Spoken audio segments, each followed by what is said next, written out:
Congratulations BNP.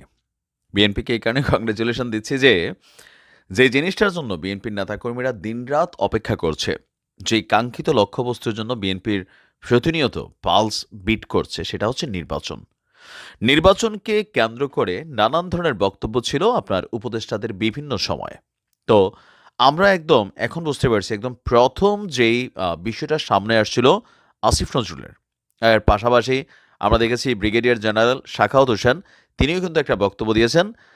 আর যদিও ওই সময় বক্তব্যগুলোকে প্রধান উপদেষ্টার প্রেস উইং থেকে বলা হয়েছিল যে এগুলা উপদেষ্টাদের ব্যক্তি মতামত, এটা আসলে প্রধান উপদেষ্টা বা সরকারের আনুষ্ঠানিক কোনো মন্তব্য নয়।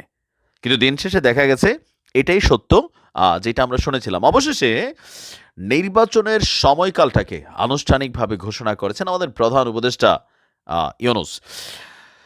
আমরা যদি দেখি যে নির্বাচন নিয়ে ডক্টর ইউনূস বলছেন যে ২০২৫ সালের শেষ দিক থেকে, মানে ডিসেম্বর টু জানুয়ারির ২০২৬-এর মধ্যেই বাংলাদেশের জাতীয় নির্বাচন সংগঠিত হতে পারে।